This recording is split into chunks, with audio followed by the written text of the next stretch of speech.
같이 말씀 보시겠습니다. 오늘 주신 하나님의 말씀은 요나서 1장 17절부터 2장 10절까지 말씀입니다.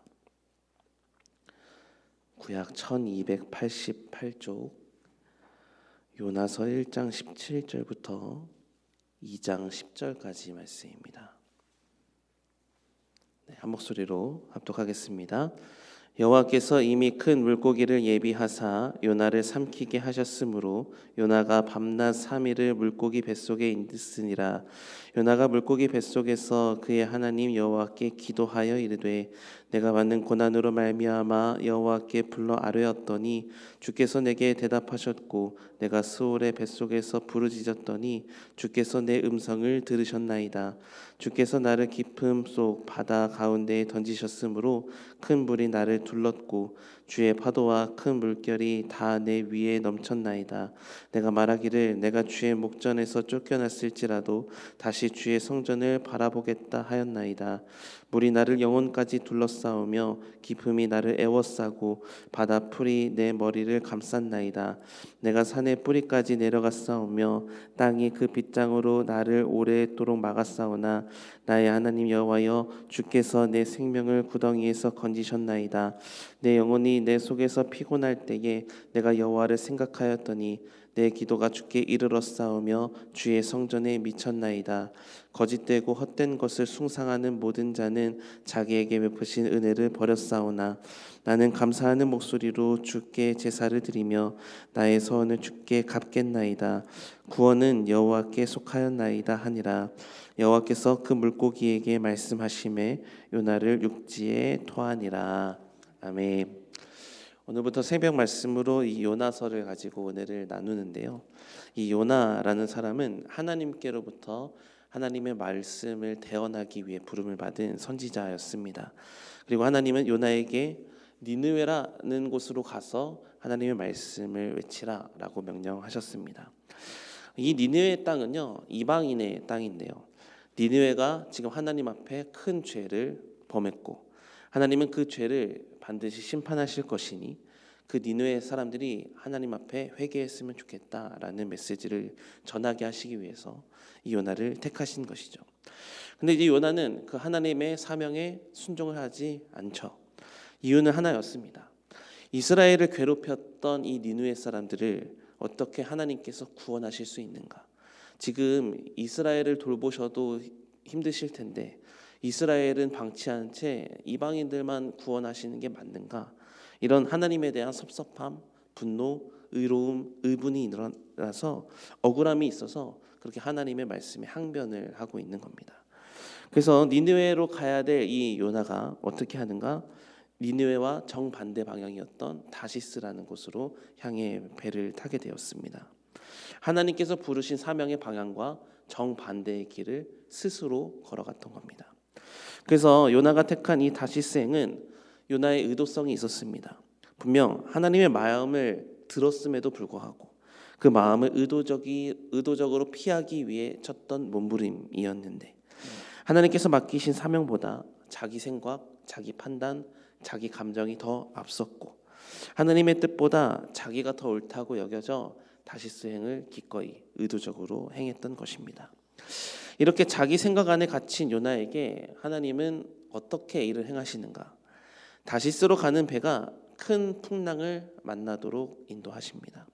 그래서 겉으로 보면 요나가 만났던 그 폭풍은 요나를 무너뜨리는 사건처럼 보입니다. 하나님의 말씀을 거절한 자가 경험하는 하나님의 심판이다라고 보여질 수도 있죠. 실제로 배에 탄 사람들도 너무나도 두려워했고 그래서 그 배가 뒤집혀지지 않기 위해서 자신들이 가진 모든 것을 바다에 버리면서 배를 가볍게 할 만큼 바다에 버리는 손해가 있었고 사람들에게 입혀지는 손해가 있었기 때문입니다. 이뿐만 아니라 제비를 뽑는 과정을 거치게 되고 그 가운데 요나가 간택이 됨으로써 하나님의 진노하심 가운데 요나가 바다에 던져져 심판을 받아 멸망하는 거구나 라는 것으로 여겨질 수 있습니다.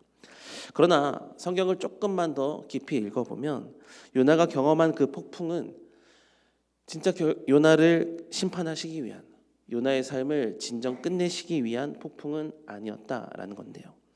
하나님께서는 자기 생각 안에 갇힌 요나를 꺼내주시기 위해서 자기 판단, 자기 생각으로 사명을 감당하는 게 아니라 하나님이 주신 마음 하나로 그 사명을 전해야 되는 것이 자신의 인생이다라는 것을 깨닫게 하시기 위해서 다시 수행을 멈추게 하시는 폭풍을 허락하셨습니다. 우리 인생에도 이런 폭풍이 찾아올 때가 있습니다. 내가 계획했던 일이 다 막히고 아무 문제가 없을 것 같이 여겨졌던 삶도 흔들리기도 하고요. 마음속 깊이 묻어두었던 죄, 불순종이 불쑥불쑥 나타나는 때가 있죠. 그때 우리는 너무나도 그렇게 주시는 폭풍들을 쉽게 해석하곤 합니다. 내 죄가 나를 집어삼켰다. 하나님이 이제 그 죄 때문에 나도 버리시나 보다. 내 인생 이제 끝났나 보다 생각할 수 있죠. 그러나 성경은 우리가 다른 시선을 가져야 된다고 말하는 거예요. 하나님께서 보내시는 어떤 어려움은 나를 끝내시기 위한 어려움이 아니라 내가 더 하나님과 멀어지지 않도록, 하나님을 피하여 도망하지 못하도록 붙드시는 하나님만의 은혜다라는 것이죠. 요나에게 분명 폭풍은 고통이었지만 동시에 그 폭풍은 하나님께로 나아갈 수 있는 하나님의 부르심이었다라는 겁니다. 요나가 다시스로 계속 가도록 내버려 두셨다면 그의 삶은 잠시는 편안했을지 모르죠. 그러나 하나님의 사명을 버리고 떠났던 길이기 때문에 앞으로 그의 삶에는 사명이 없었고, 그러나 영원한 멸망을 경험할 수밖에 없는 인생이었다라는 것이죠. 그래서 하나님은 반드시 요나의 삶을 흔드셔야만 했습니다. 그 흔드심은 요나를 미워하셔서가 아니라 요나를 향한 포기할 수 없는 하나님의 사랑의 마음을 갖고 계셨기 때문에, 마치 자녀에게 사랑의 매라는 것을 주듯이 하나님의 사랑으로 부르시는 초대장이 이 요나에게 임한 폭풍이었다라는 겁니다. 이런 하나님의 사랑이 있었다라는 것을 오늘 본문은 폭풍이라는 것 말고도 다른 한 가지가 있었다라는 것으로 설명하고 있는데요. 하나님은 폭풍만 요나에게 예비하신 것이 아니라 동시에 큰 물고기도 예비하셨다라는 겁니다. 오늘 본문 1장 17절 말씀인데요. 여호와께서 이미 큰 물고기를 예비하사 요나를 삼키게 하셨으므로 요나가 밤낮 3일을 물고기 배 속에 있으니라 라고 말씀합니다. 인간적으로 보면 요나가 바다에 던져지는 그 순간은 이제 요나가 살 수 있는 모든 가능성이 다 사라져버린 순간이었습니다. 바다 한가운데, 그것도 배를 집어삼킬 만큼의 큰 폭풍 속으로 던져진 그 사람이 무엇을 할 수 있겠습니까? 헤엄쳐서 돌아갈 수도 없고요. 누군가에게 도움을 청할 수도 없는 상황입니다. 그러니 이제 끝났다라고 말할 수밖에 없는 그 상황에서, 바닷속으로 깊이 잠겨져 가는 그 상황에서 하나님은 예비하신 은혜가 있었다라는 건데요. 바로 큰 물고기를 이미 예비하셨다라는 겁니다. 여기서 우리는 하나님의 예비하심을 깊이 봐야 되는데요. 요나가 깊이 바다에 빠진 뒤에 급하게 방법을 찾으시는 하나님이 아니셨습니다. 분명 폭풍도 예비하셨지만 동시에 요나가 살 수 있는 큰 물고기, 그러니까 구원의 길도 동시에 예비하고 계셨다라는 겁니다. 이유는 하나입니다. 요나를 사랑하셨기 때문입니다. 요나를 통해서 니느웨를 살리고자 하는 하나님의 마음, 하나님의 뜻이 분명 있으셨기 때문입니다. 비록 요나는 그 하나님의 뜻을 배신했기 때문에 잠시 잠깐의 풍랑을 만났지만, 그렇다고 하나님은 요나를 향한 뜻을 거두신 것은 아니었다라는 겁니다. 이것이 우리에게 주시는 은혜입니다. 은혜라는 것은요, 우리의 상황과 우리의 조건과 마음이 잘했을 때만 주어지는 보상이 아닙니다. 물론 그렇게 하나님의 마음에 순종하면 주시는 복이 더 많이 있습니다. 그러나 오늘 본문이 보여주는 은혜는 하나님께 불순종한 사람에게도 똑같이 공급해 주시는, 이미 예비하여서 공급해 주시는 하나님의 긍휼의 은혜가 있다라는 겁니다. 분명 사명을 버리고 도망친 사람은 요나였지만 그렇다고 하나님은 요나를 버리시지 않으셨습니다. 요나를 포기하지 않으셨어요. 그러니 인생의 폭풍이 찾아올 때 그 폭풍만 보지 마세요. 물론 폭풍은 아프죠. 삶이 흔들리는 일이 어떻게 가볍겠습니까? 그러나 하나님은 그 폭풍 속에서도 이미 큰 물고기를 예비하시는 분이십니다. 우리를 벌하시기만 즐겨 하시는 분이 아니라 우리를 돌이키시고 살리시는 것을 더 기뻐하시고 그렇게 살기를 원하시는 분이 우리 하나님이시다라는 겁니다. 아브라함은 아들 이삭을 바칠 때 그 비참한 가운데에서도 순종하였고, 그 하나님은 그 아브라함의 순종을 믿음으로 받으셨을 뿐만 아니라 어린 양을 이미 예비하셨죠. 그래서 그 양을 통해 예배를 드리도록 예비하셨다. 그리고 성경은 그것을 여호와 이레다라고 표현을 하였죠. 마찬가지로 요나에게도 이 여호와 이레의 결과물로 큰 물고기를 예비하셨다라는 겁니다. 그러면 우리의 삶에서도 동일하게 여호와 이레의 은혜가 있는 줄 믿으시기 바랍니다. 그러니 인생의 폭풍 가운데에서 너무 발버둥 혼자 치지 마시고 하나님의 은혜, 예비된 은혜가 내게 있다라는 것을 기대하는 소망을 잃지 마시기 바랍니다. 폭풍 속에서도 자비를 베푸시는 하나님의 손길을 말씀을 통해서든 또 사람을 통해서든 상황을 통해서든 하나님은 베풀어 주실 줄 믿습니다. 또 하나, 또 그렇게 하나님의 전적인 예비하심 가운데 요나는 폭풍 속에서 큰 물고기에게 삼켜져서 생명을 건짐받게 되죠. 그러나 큰 물고기에게 삼켜졌다고 해서 그 요나가 처한 장소가 이제 편안한 장소였을까? 그렇지는 않습니다. 그저 생명만 붙들 수 있도록 보존된 자리였죠. 그러나 그렇게 생명이 보존되었을 때 해야 되는 일이 무엇인가? 요나는 감사하게도 하나님의 마음을 깨닫습니다. 그리고 그 자리에서 기도합니다. 내 생명을 건져주셔서 감사하고 이제 하나님의 뜻에 순종하겠다, 이런 간구의 기도를 드리죠. 무슨 말이냐면 우리가 기대하는 구원은 내가 생각하는 편안함과 보기 좋은 모습으로만은 찾아오지 않는다라는 겁니다. 분명 하나님께서 예비하신 은혜가 있는데요, 그 예비하신 은혜가 내 생각만큼 충족이 되지 않을 때도 있다.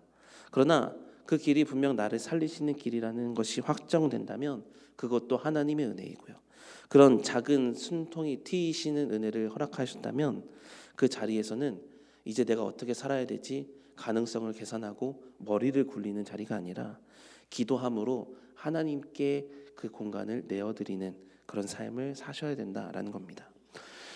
믿음은 폭풍이 없을 것이라고 말하는 게 아닙니다. 믿음은 폭풍 가운데서도 하나님이 나와 함께하고 계시고 하나님이 일하고 계심을 믿는 것이 믿음입니다. 그러니 오해하지 말아야 될 것은요, 믿음은 내가 원하는 방식으로만 하나님이 도우시는 게 아닙니다. 내가 이해하지 못하는 자리에서도 하나님은 나를 포기하지 않으시고 돌아갈 길을 예비하신다는 사실을 붙들고 그 하나님에 대한 믿음을 변치 않는 것, 그것이 바로 믿음입니다. 그러니 사랑하는 여러분, 하나님은 요나에게 사명을 주셨고 요나가 그 사명을 피해 도망갔을 때도 그를 포기하지 않으셨습니다. 폭풍으로 그의 삶을 잠시 멈추게 하셨고 큰 물고기로 살리시면서 구원의 여정으로 돌아갈 수 있도록 은혜를 베풀어 주셨습니다. 이런 모든 과정을 베푸신 것은 요나를 통한 하나님의 분명한 사명이 있었기 때문에, 요나를 향한 하나님의 전적인 사랑이 있었기 때문입니다. 마찬가지로 우리도 하나님은 우리를 결코 버리지 않으십니다. 우리 곁을 우리가 떠날 수는 있어도 하나님은 우리의 곁을 떠나지 않으시고 하나님을 향한 하나님께서 주시는 긍휼을 멈추지 않으십니다. 그러니 우리 삶에 잠깐 갖는 어려움이 있을 수는 있지만 하나님의 자비하신 은혜도 늘 동행하고 있다는 것을 기억한다면 그 폭풍이 결국이 아니라 과정이고 그 과정 끝에 하나님의 은혜를 더 깊이 경험하게 될 것이라는 그 믿음으로 소망을 잃지 않으며 하나님 앞에 더 기도하며 나아갈 수 있는 여러분이 되시기 바랍니다. 우리 하나님은 예비하시는 하나님이십니다. 여호와 이레, 폭풍 속에서도 예비하여 주시고 바다 한가운데 빠져도 예비하여 주시고 내가 끝났다고 생각하는 그 자리에서도 이미 살 길을 예비하시는 분이 우리 하나님이십니다. 그러니 이 하나님의 예비하심의 은혜가 실제가 되는 역사가 반드시 일어날 것인데 소망을 잃지 않고 하나님께 간구하며 기도하셔서 그 예비된 은혜가 실제가 되는 역사를 경험하는 그런 기적의 주인공들이 다 될 수 있기를 주님의 이름으로 축복합니다. 기도하시겠습니다. 하나님 감사합니다. 연약한 우리를 늘 사랑하여 주셔서 늘 바른 길, 의의 길, 믿음의 길, 은혜의 길로 살아갈 수 있도록 하나님은 우리 삶을 보살피고 계심을 믿습니다. 그 하나님의 사랑을 늘 기억하며 우리도 하나님을 사랑한다고 고백하고 하나님밖에 없다고 말할 수 있는 믿음의 사람 되게 하여 주시옵소서. 폭풍 속에서도 하나님은 친히 일하여 주셨듯 오늘 우리 인생 가운데서도 하나님은 일하여 주실 줄 믿습니다. 믿음의 눈을 들어 주님을 바라보면 지금 마주하고 있는 문제가 내 인생의 결국이 아니라 과정이고 하나님을 만나는 계기가 됨을 믿습니다. 그 하나님을 온전히 경험할 수 있는 이런 문제들이 되게 하여 주시고 그 문제 통해 하나님을 경험하여 하나님을 향한 믿음이 더욱더 깊어지는 오늘 하루의 시간이 될 수 있도록 인도하여 주시옵소서. 하나님, 한 주를 시작합니다. 기도하며 우리의 소원을 하나님께 아뢰입니다. 부르짖을 때 하나님께서 응답하신다 약속하셨으니 하나님 크게 들으시고 하나님의 은혜를 이 한 주 동안 공급하여 주시옵소서. 감사드리며 예수님의 이름으로 기도합니다. 아멘.